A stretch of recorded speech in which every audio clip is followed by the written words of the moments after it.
Here's another question for you. What is the one thing that someone has to do in order to become a Straw Hat member? There is no one definitive answer to this question, so type in the comments what you think qualifies someone to become a Straw Hat. I really want to know what other people think. I'll give you 30 seconds. In my opinion, above all else, there is one thing that every Straw Hat member has to do in order to earn their position.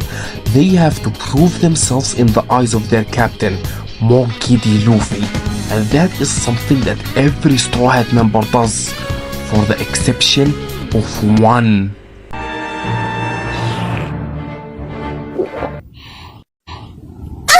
I don't think that it's a stretch to say that in One Piece, in regard to the Straw Hat crew, you don't join unless Luffy says you join. The Straw Hats might be a close bonded team, heck a family even, but there is absolutely no debate on who's in charge in here. Luffy is the captain, and for a good reason. He, despite not being the brightest member on his ship, he is the string that pulls all of them together. Luffy is the one that brings all of them together. Luffy is the one who knows when one of his friends isn't well. He knows when someone's heart isn't truly where their mouth is, and he always knows what the right thing to do, even if it wasn't always the most strategically optimal play. Luffy, time and time and again, just keeps on proving that he is the only man fitting for the position of being the captain of the Straw Hat Pirates. In other words, the Pirate King. And through him, all the other Straw Hats follow suit, in the way they follow him, in the way they believe in him, and in the way they give their complete devotion to him. And there is no better point to illustrate that than with the moment that each of them accepts Luffy's offer, the moment where each of the Straw Hat members had truly joined his crew. During the event of One Piece, certain arc will have more focus on some members more than others. Kinda obvious when you have yourself a 10 characters crew. Take Whole Cake Island for an example. Aside from Luffy, the arc will give everybody something to do, but will give an extra dedicated screen time to Sanji.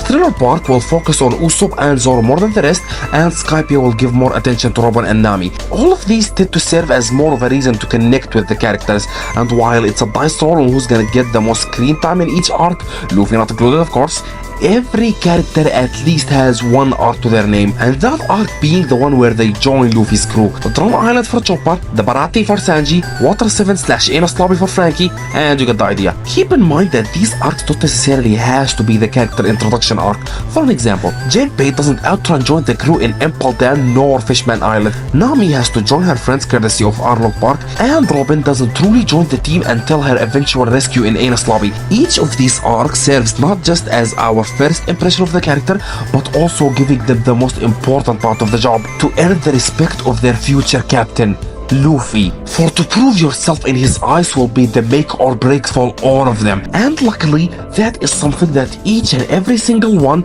of the Straw Hat Pirates manages spectacularly. And it's all through something that I like to call the moment.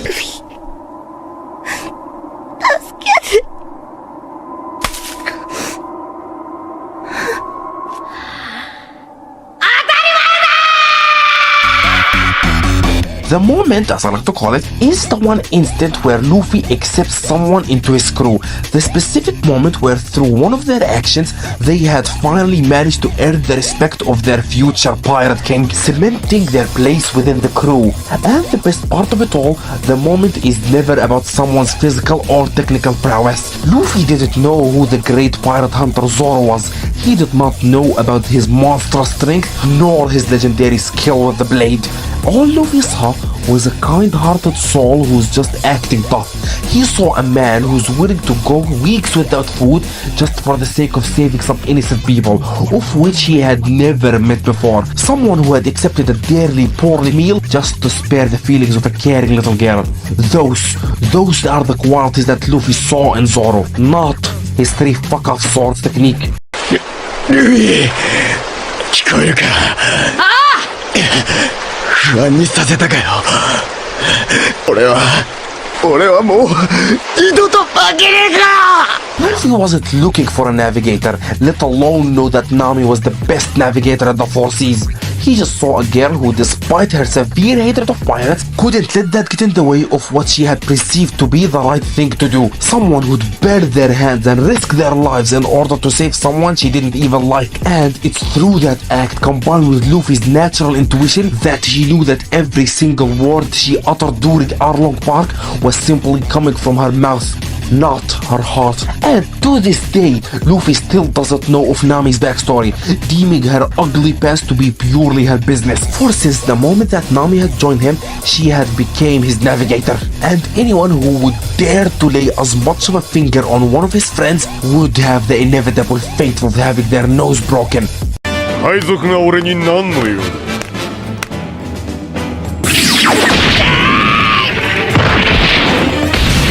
うちの航海士を泣かすなよ。 When Luffy first met Usopp, he did not see Sogeking, king of the snipers, the greatest of all time, Usoland, captain of the Usolanders, otherwise known as God Usopp. Fun fact, if you went to Google and tried to search for Usopp's full name, all you will be presented with will be God Usopp. Amen, brother. From the moment that the two of them met, all Luffy saw was a man. One who, even though he believed himself to be weak, he decided to face off by himself against an entire pirate crew, just for the simple reason of letting his small, quiet town preserve their peace of mind and not to betray the trust of someone near and dear to his heart.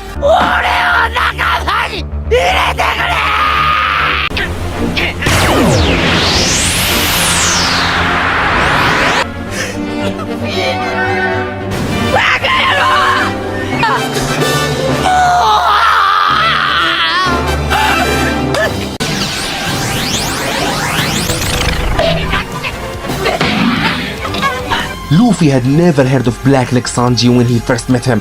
He did not know that he was trained by Redleg Sif himself, and he certainly did not care about his overwhelming strength, nor that this punk might just have been the greatest cook in the four seas. No, the moment where Luffy realized that he wanted this man aboard his ship was simply this. Sanji saw a pirate rudely kick down his restaurant's door, pointing a gun at the staff and demanding food because he was hungry.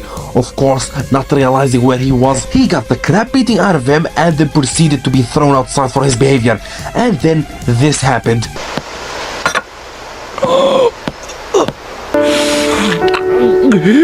クソうめえだろ。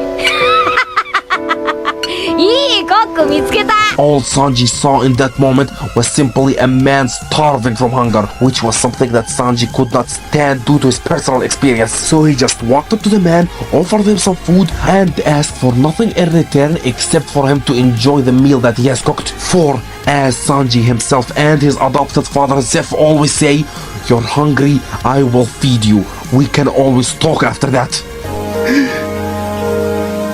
助けたいと考えてる。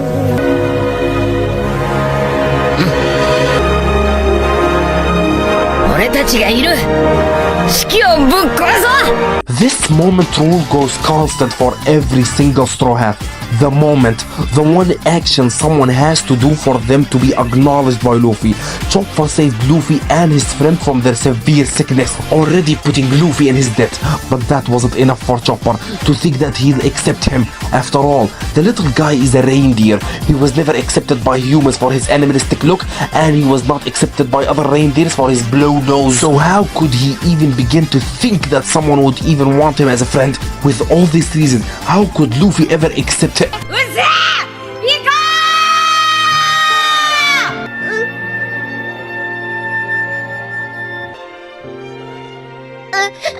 う。 Shut up, be my friend. Robin didn't prove herself to Luffy when she first joined his crew, but Luffy, not sensing any immediate danger from her, decided to let her tag along during their adventure. But throughout all this time, she thought herself a stranger to the rest.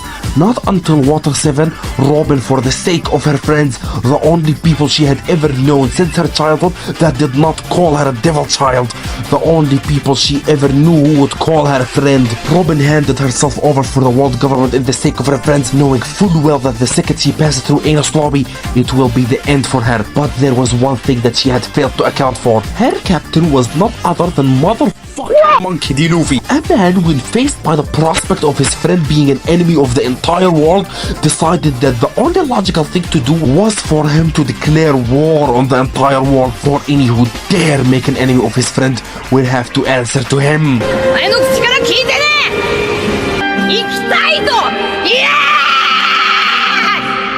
ーイ海は広いんだね。お前を守ってくれる仲間が現れる。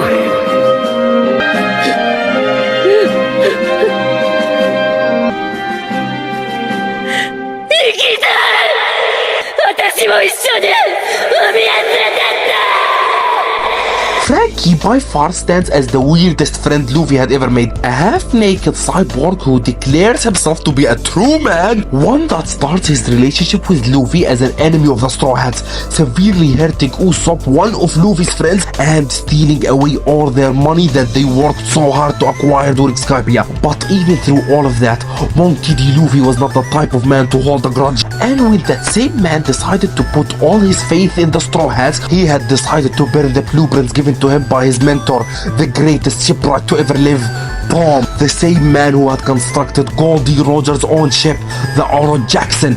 And even despite all of that, Frankie decided to trust in the Straw Hats, and it was this trust that earned him Luffy's approval to join his crew.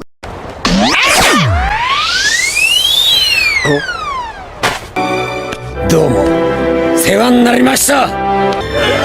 そして愛すべき子分どもよ、ちょっと行ってくれ。 And then there is Jinpei. When you come to ask me what was the moment that solidified Jinpei in the eyes of Luffy, I ask you which one. He helped break him out of Impel Down. He helped rescue his half-brother Portagast the Ace. He was the only person capable of calming him down with the great grief coming from the loss of his brother was entirely overwhelming the heartbroken Luffy. He helped save Fishman Island. He was the only reason Luffy and Nami stayed alive during the whole Cake Island. I can do this forever. 死にな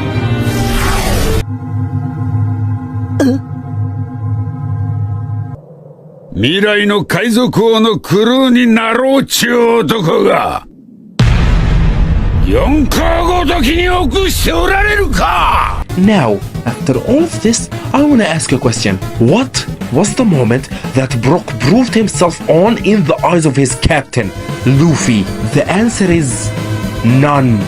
Brook was introduced right in the beginning of the part, and unlike every other crew member who had to do something drastic to earn Luffy's offer, Brook's invitation was treated as a joke. An extremely funny joke, mind you, but a joke nonetheless.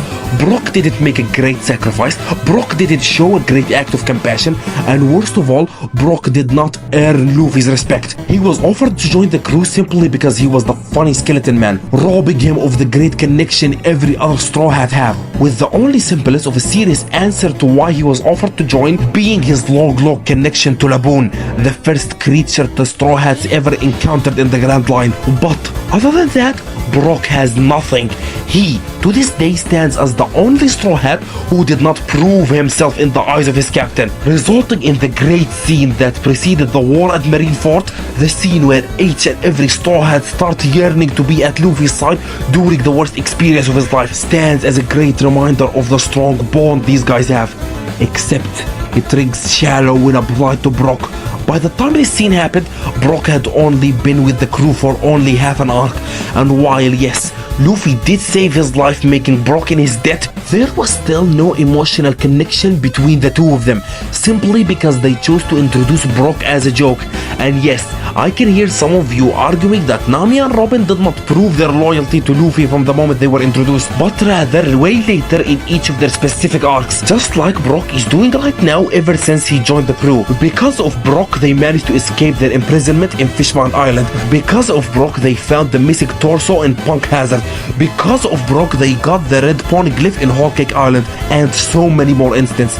But here's the thing, while it is true that Nami and Robin did not prove themselves from the start, I mean, if you really think about it, Nami did prove herself with the whole burning her arms thing, but I digress. You seem to be forgetting something. Nami and Robin didn't properly join the Straw Hats before their moments, but instead they were just tagging along, just doing their own thing. Nami with her 100 million berry mission to save her hometown, and Robin with her poneglyph hunting in order to unravel the truth about the world. It wasn't until both of their respective reflective moments later on that they truly joined the crew. Heck, for even more contrast, take the second weakest bond in regard to Luffy, Frankie, the person who was introduced only one arc before Brook, the person who had barely spent any time with the crew, the person who technically had an even worse introduction than Brook, being introduced as an outright antagonist to the Straw Hats, one who did hurt them greatly and damage their bond, creating a great fraction between Luffy and Usopp's relationship, giving him even negative points to Brock's 0. But and again, the difference here is that Frankie has the moment when he proves himself in the eyes of his future captain, the moment when he burns down his late master's blueprint and decided to put his entire faith in Luffy and his crew, all because he was inspired by their results, making a great sacrifice on his part and earning Luffy's respect, which are two things that Brook has none of them. And what hurts me is that Brook is an amazing character, for the exception of "May I look under your skirt" joke that single-handedly had him competing with Sanji as the worst Straw Hat. Well, that was until Sanji mellowed it after the time skip, making him one of the greatest Straw Hats. 最悪の結果サンジさんが戻らないと決断した時、私たちはこの旅で大きなものを得たと言えるように。お前の最悪は随分程度が低いね。違うだろう。誰一人死なねえのかい。